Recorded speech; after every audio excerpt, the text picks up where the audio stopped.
Hey guys, I'm just hopping on here real quick to do a side braid tutorial. I've been asked by a couple of you to show how I do my little side braid.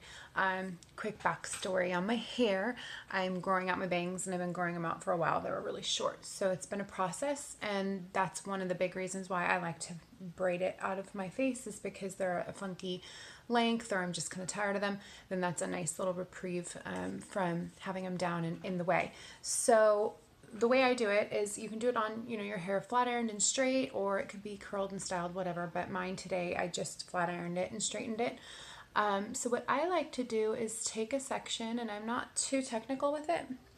And I take, a front piece here, right? And I try to take along my hairline to a certain extent, usually up to the ear.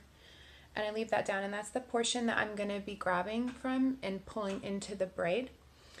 And I start up at the part, and I just take about an inch off the part, and I split that into 3, and that's going to start the braid.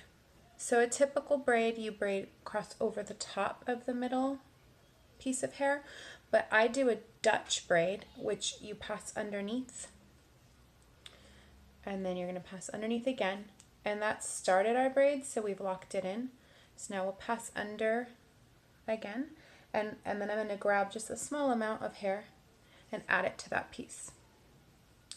So then in the back here, cross under, and then in the front, cross under and add a small piece. So you'll notice I'm only adding it from the front and not the back. You can add it from the back, but then you have to keep it really tight because it'll end up getting bubbles.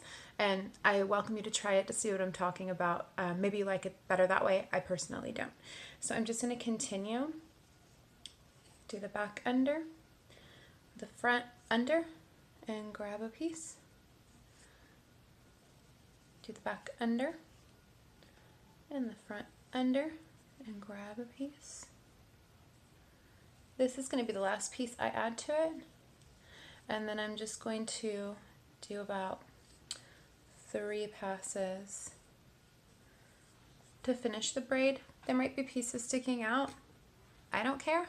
If you care, then you can double back, unwind, and get some glossy product to smooth it down. I have lots of layers, and those bangs growing out cause that to have little pieces sticking out. So I took a small elastic and I secured the end. So now you can you have the choice of keeping it a tight braid, and I like to pull the rest of my hair down and then just kind of decide, do I want it to lay on top so you can see the whole braid? And if I like that, then I can use like a small butterfly clip, or you can use a snap clip. You can also use a bobby pin with the prongs facing that way to secure it. My hair is too slippery and fine for the bobby pin, so I opt for one of these options. Today I would go for this because it will go with my outfit, and I could secure it to the side like that, or I can decide that I like it better with a little hair covering my connection, and in that case I would use the snap clip because it will lay flush against my head as opposed to this creating a weird bubble. You could have it that way. Another option with a Dutch braid, which is my favorite part of a Dutch braid, you can start at the bottom once it's secured with the elastic and pull on each of our knots that we created. By the way, when it crisscrosses, I call it a knot.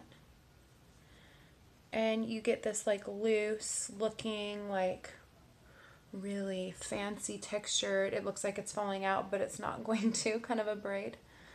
And you can secure that back in any fashion that you want.